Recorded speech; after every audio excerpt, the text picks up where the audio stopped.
문학을 공부하는 방송 문학 정독의 파우스트입니다. 예, 무스비입니다. 저희는 이상문학상 작품집 2017년 제41회 읽고 왔고요. 마지막 작품 한지수 작가님의 코드 번호 1021을 보도록 하겠습니다.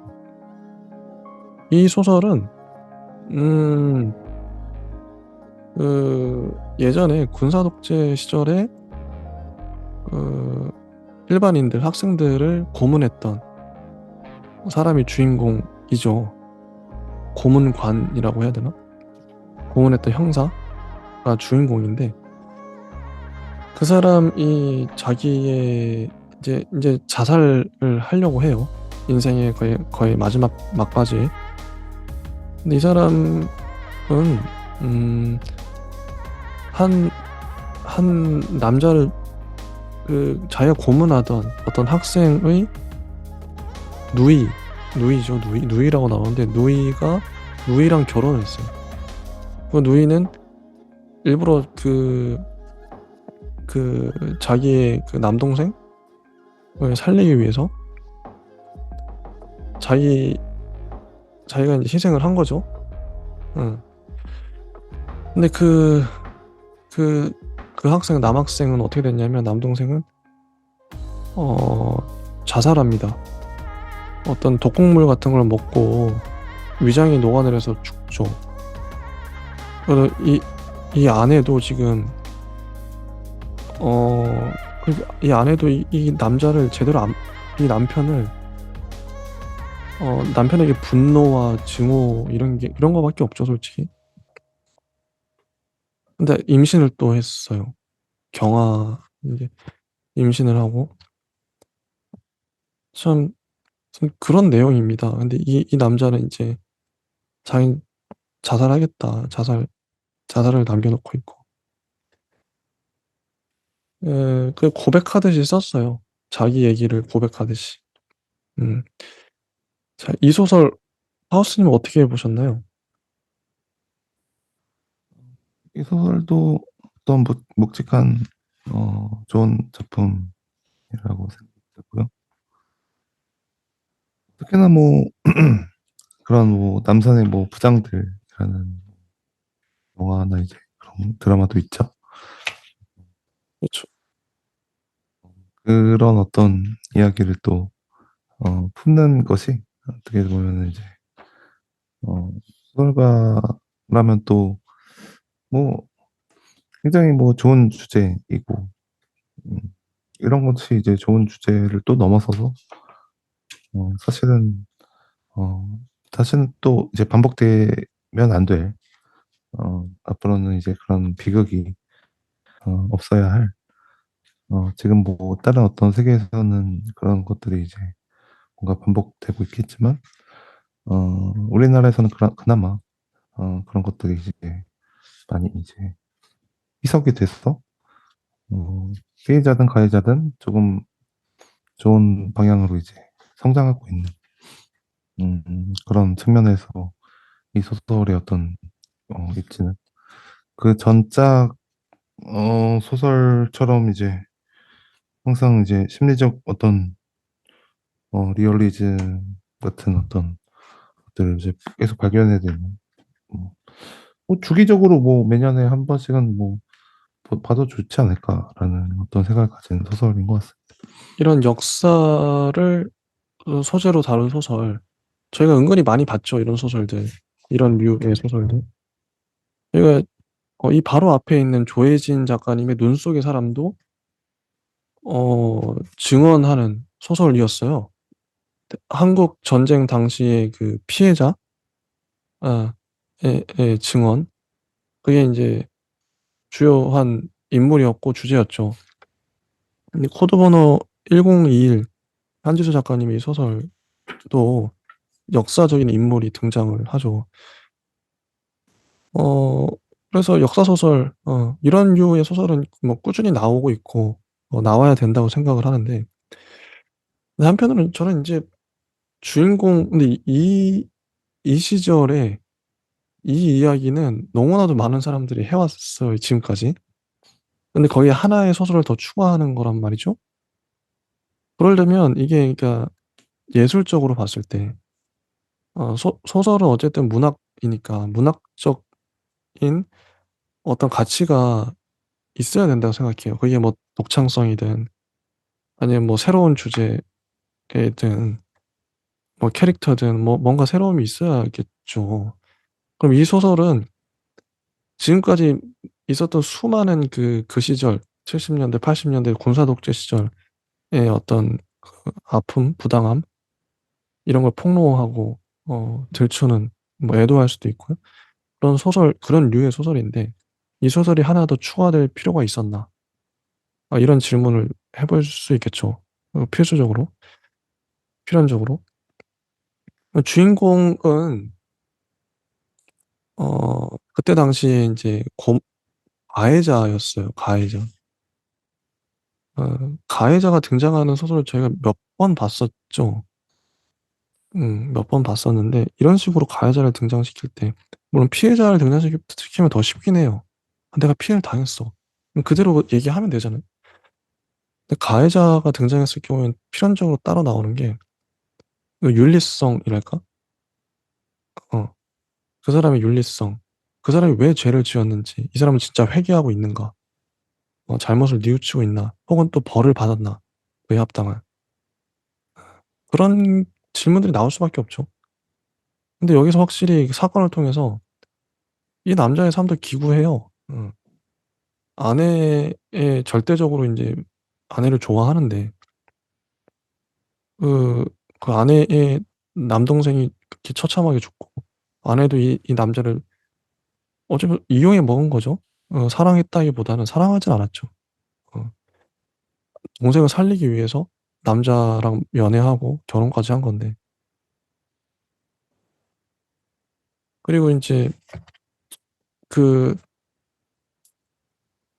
참 이 딸도 그렇고 아내도 이제 아내는 병이 걸려서 암이었나? 하여튼 병에 걸려서 죽잖아요. 아내 이렇게 잃고 딸만 남았는데 딸에 이제 뭐 유산을 물려주겠다 이러고 있는데 뭐이 남자의 삶은 충분히 비극적으로 보이긴 해요. 음, 보이긴 하는데 아무튼 하우스님은 좀 어떻게 보세요? 이 소설이 하나가 더 추가될 필요가 있었을까? 음, 군사 독재 시절의 그런 국가 폭력에 대해서 쓴 소설 중에 하나죠. 뭔가 좀 독창적인 부분이 있었다고 보세요? 아니면 어떠세요? 무난했다. 아니면 어떻게 보시나요? 저는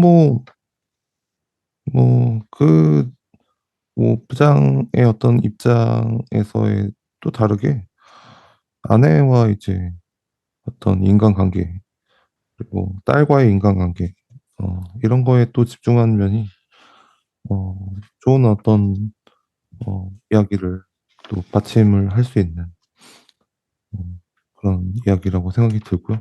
음, 딸도 지금 장애가 있죠. 어, 네. 장애가 있어요. 말을 잘 못하죠. 319조에 보면 불혹화 영역이 손상된 것 같다. 뭐 딸 아이는 반벙어리였던 겁니다. 그 아내는 아예 성당에서 살다시피 했습니다. 그래요. 이 딸에 대해서도 이 남자는 되게 막 소리 지르고 그러죠. 그러니까 딸이 한마디도 못하고 그 계속 반복되는 장면이 나오는데 이 아내도 이 남편을 계속 말을 안 하고 노려보고 딸도 말을 아예 안 하고 노려봐요. 그래서 너무나도 많은 말을 하고 있다. 그런 장면이 많이 나오죠. 이 소설에. 딸이 이렇게 된 것도 어떻게 보면 이 남자가 벌을 받고 있는 것 같기도 하고. 음. 진짜 말씀하신 대로 딸과 아내와의 관계로 이걸 풀어가고 있네요. 음. 이 소설이. 그런 부분에서 이게 좀 뭐랄까 이전 작품들과 좀 차별화되고 문학적으로 성공했다고 보시나요? 물론 이제, 그런 어떤 과학적이거나 이제 피학적인 어떤 상황에서 내가 이제 그 인물을 이제 사직을 하거나 혹은 이제 나도 이제 이거를 이제 돈벌이로 뭐 생각한다거나 아니면 내 가정이 이제 편안한 게 다야 하면서 이제 그것을 그냥 그 분리시키는 그런 어떤 담론으로 이제 이어지진 않고요. 여기서는 이제 굉장히 이제 끔찍한 어떤 고문을 이제 통해서 이제 공포를 가진 한 사내가 결국에는 이제 그 사건으로 인해서 아내와 이제 굉장히 이제 경멸스러운 노초리를 받게 되는 그런 측면에서의 소설인데요. 물론 이제 뭐 비린내라든지 아니면 맞아요. 냄새 자주 나오죠. 냄새에 대해서. 비린내가 난다. 어, 뭐 33살의 예수, 뭐 33살이었던 나는 또 다른 예수들을 뭐 전기의자에 앉혔소라는 거는 이거는 조금 과한 어떤 음, 이미지라고 생각이 들긴 하는데요. 맞아. 그 부분, 그런 것 같기도 해요. 네. 그런 것 같기도 해요. 어, 만약에 근데 이게 뭐 형평성을 얻으려면 이제 뒤까지 신화적으로 가야 되는데 일단 그건 아니고요. 아무튼 뭐 이런 어떤 인간관계의 어떤 그리고 욕망에 대한 어떤 사랑에 대한 그리고 검은 기술자인 덕분에 아내를 이제 얻었던 그런 어떤 상황들이 삶에 있어서 굉장히 좀 아이러니하고 뭔가 질척질척하죠. 어, 그렇죠. 제가 몇 문장 한번 읽어 드릴게요. 312쪽의 아래 문단을 보면 내가 용의자들을 고문할 당시에는 국가를 위해 일한다고 생각했는데 증인석에 앉아 돌이켜보니 버려진 사냥개에 불과했습니다. 그 시절 카나리아를 앞세워 금광을 캐던 정권은 침묵으로 일관하고 도구로 쓰였던 나 같은 늙은이들만 법정에 불려다니고 있었습니다. 이것도 어떤 진실을 품고 있는 문장이라고 생각을 했고, 그리고 315쪽에 보면 이런 문장이 나오는데요. 중간에 맨 아래쪽에 제일 두려운 존재였소. 나 같은 아내가 거구의 사내가 그 왜소한 여자 앞에서 진땀을 흘리며 쩔쩔 매는 겁니다. 사람들이 그거 사랑이라고 말했지만 아내는 천박한 욕망이라고 표현했소. 순박한 것과 천박한 것의 차이를 난 아직 모르겠소만 아무려면 어떻습니까? 고문 기술자인 덕분에 아내를 얻었는걸요. 순박하고도 천박한 방법으로 말입니다. 아내는 고문당하던 사람의 누이였으니까요. 이런 문장. 뭔가 섬뜩하기도 하고, 음, 그런 문장들이 좀 눈에 들어왔다. 그렇습니다. 하우스님은 뭐 좀 눈에 들어오는 문장이 있으셨나요? 저도 뭐 그 카나리아 얘기도 음, 아주 재밌고요.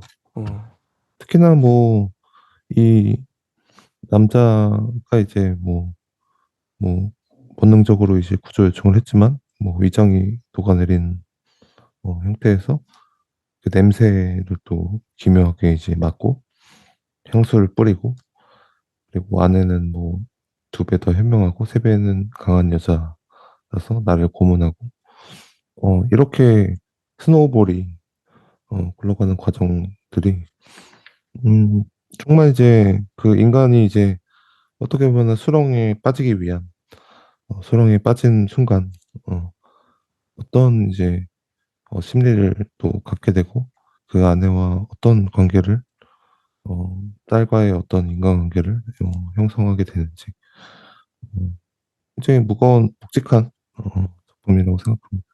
좋습니다. 일단 이 소설은 여기까지 하고요. 자, 이제 개별 작품 총평 들어가 보도록 하겠습니다. 이번 주에는 몇 작품이 없어요. 우수상이 5작품뿐이라서 총 7작품인데요. 자, 앞에서부터 하나씩 보도록 하겠습니다. 구여서 작가님의 풍경 소리. 아, 하우스님 먼저 한번 말씀해 주시죠. 네. 어, 수작이라고 생각이 들고요. 어, 여기에서의 어떤 풍경 소리는 정말 다양한 어떤 다채로운 의미를 품고 있고, 뭐 성장 소설로서도 어떤 미학을 가진 언어적인 소설로서도, 그리고 이 형식과 구조 면에서의 어떤 심상적인 어떤 의미를 세계의 인식을 또 깨워주는 소리로서도 좋았다고 봅니다. 저는 수작이라고 하셨는데 걸작이다. 한 단계 더 나아가서 마스터피스다. 이 대작 중에 대작이지 않았나. 저한테 그렇게 다가왔어요. 이게 제가 기독교인이긴 하지만 불교에도 관심이 많은데 불교 특유의 이게 소설로 형성했을 때 불교 특유의 느낌이 있어요. 교회랑 달라요. 혹시 교회가 배경이었고 뭐 전도사 목사 나왔으면 느낌이 또 달랐을 거 완전 달랐죠. 어. 근데 스님들이 주인공이에요. 그리고 그 스님과 같이 이제 더불어 이제 사는 그 마을 주민도 있고 돕는 거기에 이제 일반인이 들어갔는데 뭐 일반인이 이럴 때는 일반인이 주인공일 수밖에 없죠. 일반인 관점에서 흘러갈 수밖에 없는데 이런 세팅 자체가 너무 좋았고 근데 그러면서도 마냥 진중하고 무겁지만은 않은 물론 깊이가 있는데 그러면서도 유머러스 하죠. 유쾌하고 발랄하고 20대의 그 언어가 통통 튀는 그런 언어들이 있어요. 그 가벼움과 무거움이 공존한다. 이게 밸런스가 잘 맞거든요. 밸런스의 문제도 중요한 것 같아요. 이런 작품을 볼 때 이 강약 조절, 그러니까 문장의 강약, 이 템포 조절. 아까 템포 조절 얘기도 많이 했죠, 저희가. 실제 읽으면서 정말 읽어보시면 아시겠지만 템포가 끝내줍니다. 이 두 서술자가 나오잖아요. 이게 1인칭 주인공 시점과 이 주인공이 자기 일기 쓰듯이 말하는 그런 파트가 있고 그리고 3인칭 관찰자 시점이 나오죠. 1인칭과 3인칭이 번갈아 가면서 나와요. 그래서 어떤 흐름을 만들어내죠. 아, 탁월하다. 이런 형식적으로도 좋고, 인물들 캐릭터 하나하나 살아있고, 주제, 주제, 상징, 늘 저희가 하는, 그런 기준들이죠. 평가 기준. 완벽합니다. 깔 게 없어요. 소설은 이렇게 쓰는 거다. 특히 대사. 구여사 작가님이 대사 잘 쓰세요. 어, 흥경소리 한번 읽어보시면 깜짝 놀라실 거예요. 마스터피스 아닌가. 거의 한 90쪽, 80쪽, 90쪽 되는 중편인데, 정말 잘 쓰셨어요. 음. 그다음에 이제 모란꽃인데요. 이 작품 어떻게 보셨나요? 어, 노란 꽃은 뭐 당연히 이제 풍경 소리에 비하면은 살짝 뭔가 집중이 살짝 한 뭔가 풀어진 느낌이 없잖아 있지만, 그럼에도 불구하고 이제 이 작품이 주는 언어적인 감동이나 어, 심리적인 어떤 감동은 충분히 많이 있다고 생각이 들고요. 특히나 뭐 이런 어, 가족들의 이제 서사에 있어서, 그리고 이제 토주라는 어떤 어, 상관관계나 마지막에 이제 토주가 빈 모습, 그리고 중간중간에 이제 모란꽃에 대한 어떤 복잡한 어떤 얘기들, 이런 것들이 하나하나 에피소드가 어, 감동적인 어떤 측면을 이룬다고 생각합니다. 모란꽃은 펄벅의 소설 제목인데, 어, 어, 가족 구성원들이 각각 다른 증언을 하죠. 그 제목이 모란꽃이었다, 아니면 국화꽃이었다. 거기 등장인물이 뭐 유대인이었다, 중국인이었다. 결국엔 다 맞는 얘기도 각자의 진실이 있는 거예요. 이 소설의 주제이기도 하죠. 그런 주제를 역시나 이 대화체를 통해서 맛깔스러운 이 대화 속에서 잘 풀어냈어요. 설득력 있게끔 그런 부분이 돋보였던 재밌는 소설이었고 김준혁 작가님의 스마일은 같은 경우에는 저는 이거는 이제 뭐 김주현 작가님은 워낙 문장 잘 쓰시고 재밌게 이야기꾼이에요. 잘 풀어가세요. 정말 한 번 읽으면 첫 문장부터 끝 문장까지 술술 읽게 돼요. 읽을 수밖에 없어요. 문장 하나하나가. 어, 찰지고 흡입력이 엄청납니다. 근데 이게 이 소설이 좀 어, 근데 이게 잭이었나? 하여튼 그 두 인물이 나오죠. 그 잭이 갑자기 옆에 앉아가지고 계속 질문해대고 뭔가 막 말을 이야기를 끌어가는 어떤 키메이커인데 이 사람의 정체가 뭘까? 그게 이제 이 소설의 핵심이라고 봐요. 음, 정체가 뭐지? 그래서 결국엔 이, 이 주인공이 어떻게 되는 거지? 그런 생각을 하게 되죠. 그, 그런 소설이다. 어, 그 마약, 여긴 또 다양한 어, 다양한 오브제라 그럴까요? 소재들이 등장하는데 마약을 실제 외국인들이 그렇게 하는지 모르겠는데 마약상들이 각자 역할을 나눠서 이제 그 장갑을 잘라가지고 그 장갑에 손가락마다 마약을 집어넣고 삼키고 수할로 막 이런 디테일들. 김중호 작가님은 디테일에 강하신 것 같아요. 여기 초반에도 나오죠 그런 디테일들. 진짜 그래? 진짜 그래? 이렇게 물어볼 수 있는 그런 게 또 읽는 맛이 있거든요. 어떤 정보를 알아가는 재미. 어, 소설 읽다 보면 세상에 대해 또 알아가는 게 있어서 그런 것들이 작가님도 관심이 많으신 것 같고 그런 재미가 있었던 마지막에 결국 저 인물이 어떻게 됐을까 상상하는 재미도 있고 그런 소설이었습니다. 그 긴장감 끝까지 정말 긴장감과 의문을 끝까지 잘 유지했던 좋은 작품이지 않았나. 하우스님은 어떻게 보셨나요? 이 작품. 저도 그런 긴장감과 디테일이 이제 살아있는 소설이라고 생각이 들고요.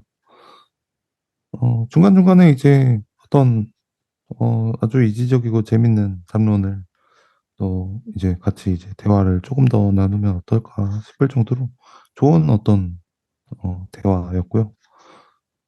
그런 것들이 이제 여기 안에서 인간의 어떤 하나의 어떤 그림자 상을 비추고 있는 그런 시니컬한 느낌의 어, 왠지 이제 뭐 넘어지지만 않는다면 이거를 이제 세계의 어떤 하나의 정의라고 생각하고 이제 넘어지지만 않는다면 충분히 어, 어떤 시니컬한 어떤 감각을 어, 자신의 어떤 세계에 대입해 보기에 충분히 재밌는 소설인 것 같습니다.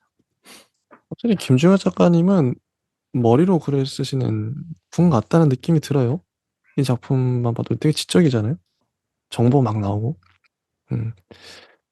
윤고은 작가님의 부루마블의 평양이 있다면이라는 소설. 이 소설은 소재가 살렸죠. 독특한 소재. 평양이나 개성에 아파트를 우리가 분양할 수 있다면 이게 설정이거든요. 설정만 가지고도 먹고 들어간다. 그리고 제가 봤을 땐 자본주의 비판, 우리나라의 이런 과도한 부동산 땅 투기 분들 이런 경향성을 비판하기 위해서 북한, 평양, 뭐 개성의 아파트를 가져오지 않았나 이런 추측을 합니다. 전반적으로 재밌고요. 그런 설정 자체가 재밌죠. 음, 그런 소설이었다. 근데 풍자 소설이라고 생각해요. 이거야말로 자본주의를 풍자하고 부동산을 풍자하는 소설 아닌가 싶습니다. 어떠셨나요? 저는 어떻게 보면은 음, 가장 이제 뭐 삶의 중요한 어떤 자신의 어떤 행복을 찾을 수 있는 변곡점을 찾으라고 한다면 뭐 이 소설의 어떤 네, 담론 저도 이제 만약에 뭐 돈이 많다면 당연히 한 50억, 500억이 있으면은 당연히 투자를 하겠죠. 뭐 당연히 땅이나 이제 건물에. 하여튼 그런 어떤 가장 현실적인 어떤 측면을 깨우는 감각이 있었고요. 만약에 그런 것이 이제 어, 자본의 어떤 논리나 이제 그런 어떤 풍자로 이어진다고 한다면 그것에 대한 어떤 새로운 어떤 담론이 또 이제 있는 것이 이제 소설의 어떤 묘미라고 할 수 있는데요. 여기서는 이제 재밌는 소재를 가져왔죠. 맞아요. 개성 시범 단지. 음, 이렇게 재밌는 이제 사회주의 어떤 거기에도 이제 자본주의가 맞아요, 맞아요. 침입하는 음, 아주 재밌는 음. 소재를 가져왔습니다. 네. 저는 이 소설 읽으면서 정말 그래? 진짜 그래? 이런 질문을 계속 했어요. 아니, 평양 아파트 우리가 살 수 있다고? 이런 질문을 만들어내는 것 자체가 소설을 이끌어가는 동력이죠. 그러니까 소설은 그런 것 같아요. 소설가 입장에서 쓰는 게 아니라 철저하게 독자 입장에서 쓰여지는 게 소설이죠. 영화는 관객의 입장에서 만들어지는 예술이고, 그게 맞다고 생각해요. 음악은 감상자, 음악을 듣는 사람 입장에서 만들어져야겠죠. 이 소설, 그래서 이 소설을 읽는 독자들은 진짜 그래? 진짜 이렇다고? 이런 질문을 끝까지 품게 돼요. 중간에 뭐 찾아보지 않는 이상. 이게 가능해? 근데 이게 이 소설을 이끌어 나가는 동력이라고 생각해요. 소설마다 동력이 다르거든요. 자, 이제 아까 떤 소설, 그 스마일 같은 경우에는, 이 인물 도대체 뭐야? 이 뭐지? 이 사람 왜 자꾸 질문을 걸어? 또, 나름 또 철학적인 질문도 해요. 뭔가 심오한 뜻이 있어 보이는? 근데 일반인들이 할 법한 말은 아니죠. 스마일에서 그런 말들. 이 사람 도대체 뭐지? 왜 이런 말 하지? 이게 이 소설의 동력이에요. 근데 윤고원 작가님의 부루마블의 평양이 있다면, 진짜 그래? 이 질문 처음부터 끝까지 갑니다. 읽으면서. 장담하건대. 이런 동력이 필요하거든요, 소설마다. 동력 분명하잖아요? 스마일도 그렇고, 그래서 잘 쓰여진 소설이다. 처음부터 끝까지 읽게 만들잖아요. 이러면 일단 성공했다고 봅니다. 근데 거기에 더해서 독자가 읽고 나서도 어떤 여운이나 아니면 어떤 질문, 거대한 화두 같은 걸 품게 만든다면, 아니면 어떤 문제의식을, 아니면 감동을 받을 수 있죠? 그러면 대단한 소설인 거죠. 그런 면에서 봤을 때, 스마일은 그런 여운이 약간 좀, 그 제가 아까 말했던 동력은 불러일으켰으나, 끝까지 읽게는 만들었어요. 근데 읽고 나서 이게 뭐 남는 것들, 약간 부족. 스마일 읽고 나면 읽을 땐 재밌어요. 읽고 나서는 이게 기억은 잘 안 나요, 솔직히. 그래서 좀 아쉬웠어요, 저는. 솔직히 스마일이. 부루마블의 평양이 있다면도 동력은 좋아요. 정말 소재 잘 잡았죠. 신선하죠. 근데 읽고 난 다음에, 신선한 게 솔직히 다예요. 정말 그래? 그 질문 좋죠? 근데 뒤에 이제 읽고 나서 이제 어떤 여운이랄까? 음, 그러니까 두 소설 다 동력은 좋아요. 근데 읽고 나서의 어떤 그런 면에서 구여서 작가님의 풍경 소리는 여운이 진했다. 이런 차이가 있습니다, 저한테. 자, 그다음에 이기호 작가님의 나를 혐오하게 될 박창수에게. 이 작품 어떠셨나요? 어, 소설가의 어떤 직업에 충실한 소설이라고 생각이 들고요. 확실히 뭐 여기서 이제 이야기하고 싶은 어떤 이야기들이 굉장히 이미지로서 잘 형상화가 잘 되어 있다는 느낌이 들었고요. 물론 이제 이 모든 어떤 심리를 다 갖춘 위에 이제 표상되어지는 어떤 그런 세계들이 이제 여기서 많은 이제 사건들을 이제 차지하고 있지만 그 사건들이 결국에는 어, 이 많은 어떤 인간의 많은 이렇게 면을 깨우는 군상들을 깨우는 음, 이런 생각이 이제 들어서 확실히 뭐 그냥 좀 어떻게 보면은 좀 제가 편향적인 느낌이긴 합니다만 이게 음, 재밌어요. 그냥 읽는 재미가 있어요. 음. 음, 중요하죠. 그러면 그 읽는 재미가 어디서 오는 걸까요? 어떤, 어떤 요인 때문에 재미가 있었나? 일단은 사건 전개가 아주 빠르고요. 그런 사건 중간중간에 이제 심리적인 어떤 면들이나 이제 의혹들을 중간중간에 이제 잘 넣는 것 같고, 그리고 그런 이제 사건들이 이제 아주 의외성 있이, 그리고 갑자기 이제 펼쳐지기도 하고. 진짜 그러네요. 맞아요. 그거 중요하죠. 예상되지 않는, 예상을 벗어난.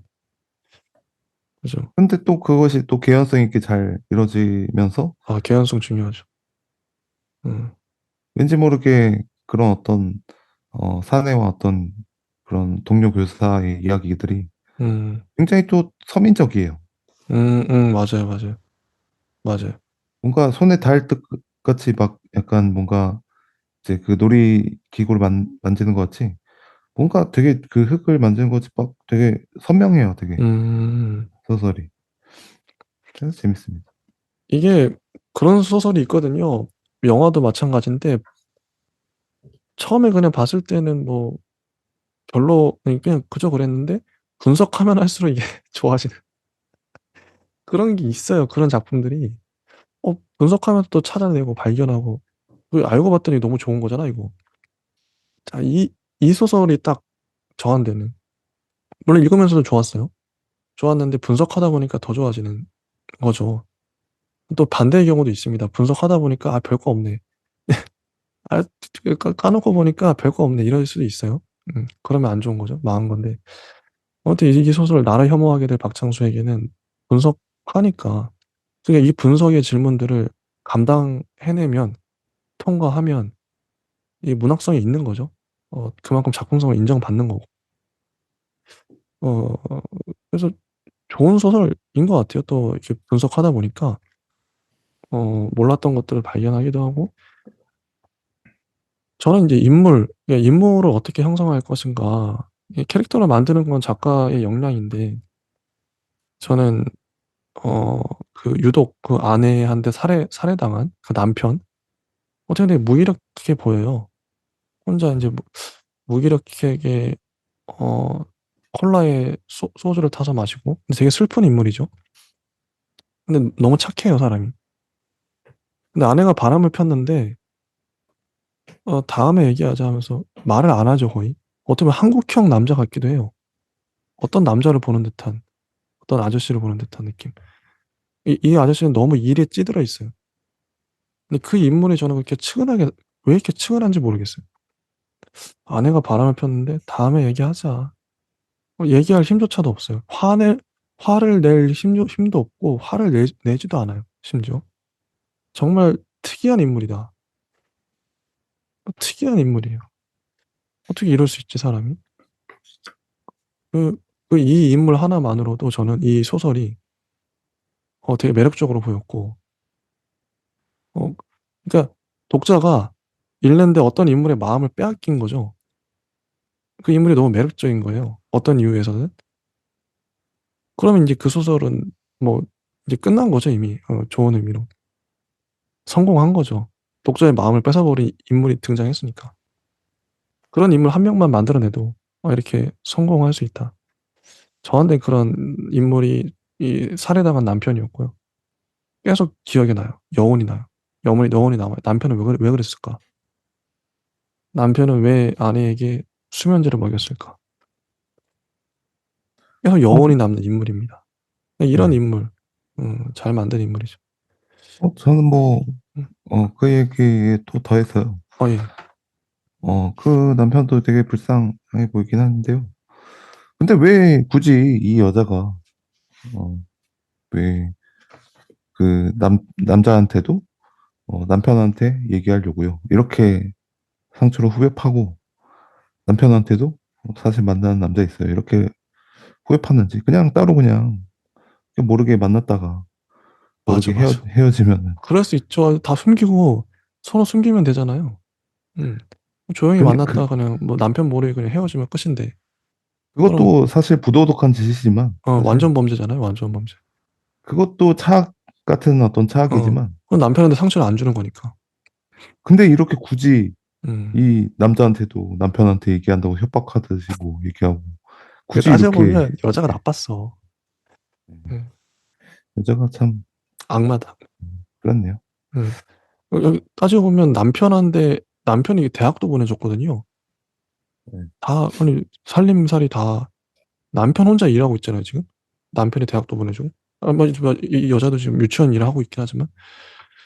아무튼, 그러니까, 어떻게 보면 절대 악과 절대 선이, 악의 선이 먹혀버리는 그런 모습을 보는 것 같아서 마음이 아팠다. 그다음에 이제 조혜진 작가님의 눈 속의 사람인데요. 음.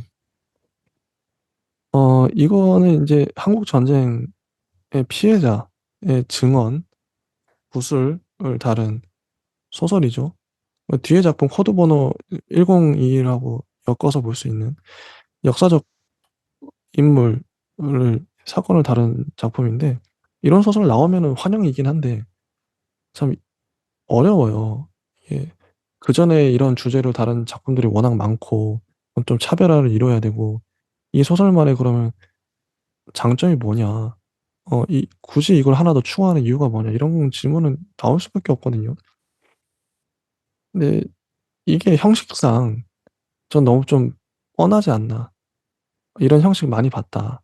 좀 이제 식상하다. 이런 느낌이 들긴 했었던 아, 그런 소설이었습니다. 예. 하우스님은 어떻게 보셨나요? 저는 뭐,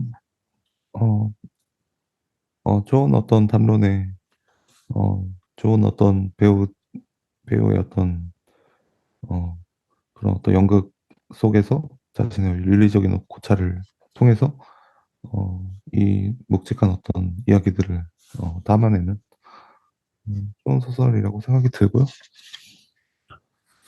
특히나 이런 어떤 셰퍼드 개의 이미지, 그리고 연극과 객석의 이미지, 그리고 구술하는 것과 그리고 소설가가 또 구술하는 것, 이런 증언에 대한 생각들 이런 게 다 굵직하게 어떤 뿌리를 이루고 있어서 이런 것들이 이제 뭐 소설가의 어떤 역량을 끄집어낼 수 있는 여러 가지의 뿌리라고 생각합니다.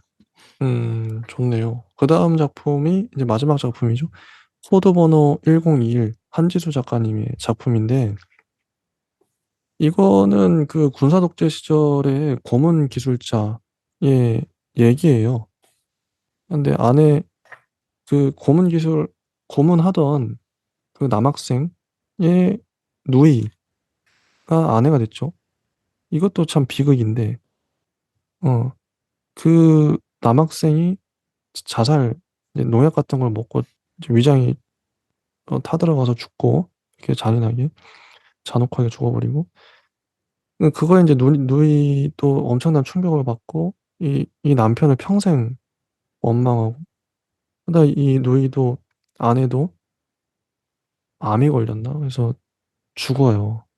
죽으면서도 이 끝까지 이 남편을 노려보는, 보고. 그리고 딸이 하나 있는데, 딸도 지금 말을 제대로 못하죠. 장애가 있어요. 언어 장애. 이게, 그래서 이 남자는 뭐, 아까 역사소설의 차별화에 대해 얘기했었는데, 그 아내와의 관계, 그 딸과의 관계를 통해서 이 남편이 벌을 받고 있죠, 실제로. 이 사건을 통해서. 인물들을 통해서. 나중에 남자가 자살까지 하고, 자살을 기다리는. 이런 식으로 소설적 심판, 문학적 심판을 하고 있다. 그럴 수밖에 없죠, 이런 윤리적인 문제는. 뭐, 주제적으로는 뻔할 수밖에 없는데, 어떻게 그려내는가. 그렇게 봤습니다. 파우스님은 이거 어떻게 보셨나요? 저도 뭐 그런 이야기에 대해서 좀 동의를 하는 게요. 만약에 이 부장이 만약에 그런 벌을 받지 않고 오히려 떵떵거리면 잘 산다. 그러면은 그러면 소설이 안 차라리 되죠. 예, 그 악인으로 독자들의 분노를 악인전으로 자아내는, 어, 건선지각이 아니라 고선이가 가야죠, 무조건. 이런 주제는. 예. 그런 일도 있었어? 하면서 이제 고선이죠. 참, 그러면 좀 그렇게 돼서 아무튼 뭐 좋은 어떤 결말이라고 생각이 들고 음, 여기서의 어떤 뭐 다양한 어떤 이야기도 그리고 파산 면책자를 지정하는 뭐 암호부터 시작해서 뭐 검은 기술자 이야기 그리고 뭐 아내와 딸 이야기 그리고 뭐 생선 광주리를 이고 있는 엄마의 이야기 뭐 이런 여러 가지 이제 이야기들이 어, 풍성하다고 생각합니다. 좋습니다. 일곱 작품을 다 봤는데요. 이제 저희만의 순위, 이건 지극히 개인적인 순위이긴 한데, 저부터 한번 얘기를 해보면, 이거 압도적으로 1위는 구여서 작가님의 풍경 소리. 너무 감동적으로 봤기 때문에 저한테는 1위고, 그리고 또 뽑아본다면 모란꽃도 좋았어요. 어, 좋았고, 근데 이번에 우수상 수상작들 중에서는 좀, 좀 평타였다. 다른 연도에 비해서. 근데 그래도 괜찮았던 게 이기호 작가님의 나를 혐오하게 될 박창수에게. 요거 좀 괜찮았던 것 같고, 뭐, 물론 김주영 작가님의 스마일이나 윤고원 작가님의 브로마블의 평양이 있다면도 괜찮았죠. 전, 뒤쪽에 다루게 되는 그 조혜진 작가님의 눈 속의 사람이나 한지수 작가님의 코드 번호 101은, 쏘쏘였다. 쏘쏘했다. 그렇습니다. 예. 여기까지. 하우스님의 순위 한번 말씀해 주죠. 저는 어, 일단 풍경 소리가 너무 이제 뭐 좋았던 나머지 나머지 소설들도 좋았던 재밌게 읽었다고 생각이 들고요.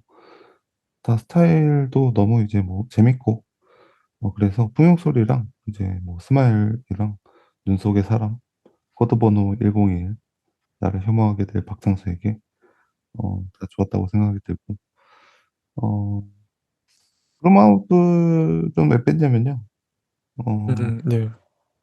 이게 또 삶에 있어서 이제 되게 좋은 어, 소설에서 이제 담론이 될 수 있는 부분이 있거든요. 음, 그래서 이런 것들이 이제 사실 어, 인생의 어떤 성공가도 혹은 이제 그 사업으로 이제 망하거나 혹은 흥하거나 혹은 어떤 사업의 어떤 측면에서 재기를 노리는 그리고 이제 실제로 뭐 외환위기나 뭐 IMF나 이런 얘기를 어렵게 써도 괜찮아요. 사실 저는 음, 그렇게 써도 된다고 생각합니다. 음, 그러니까 일반인이 알아들을 수 없을 정도로 어려워도 그 세계에 대한 해석은 아마 그냥 이런 세계도 있네 하면서 독자가 알아서 할 거거든요.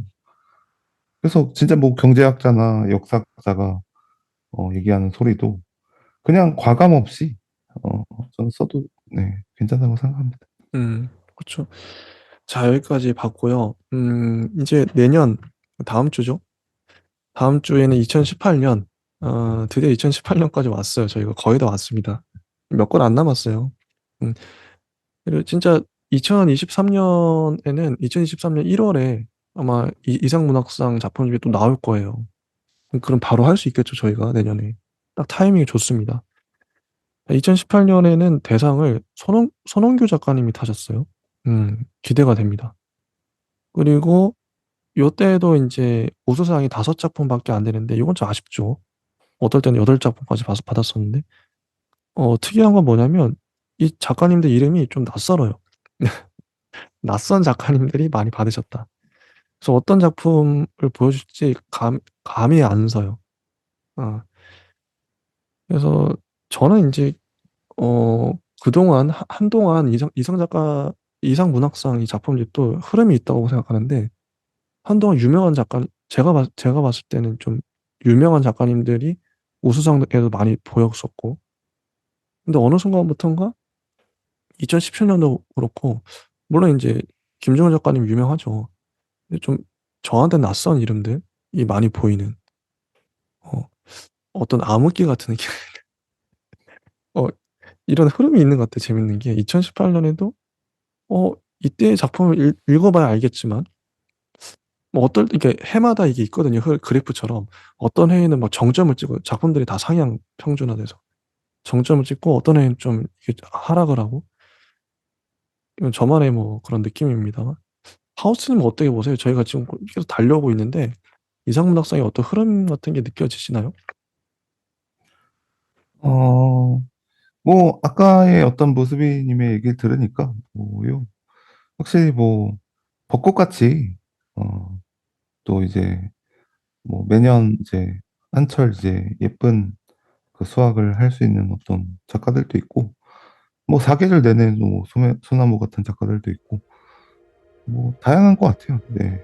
저는 그래서 이런 어떤 모란꽃 혹은 이제 여러 가지 이제 뭐 봄이 오는 어떤 제 소리에 집중을 하면은 그냥 꾸준히 역시 이제 체력과 건강을 가지고 음, 달리는 것만이 음, 사실 웹툰 작가들도 보면은 맞아요.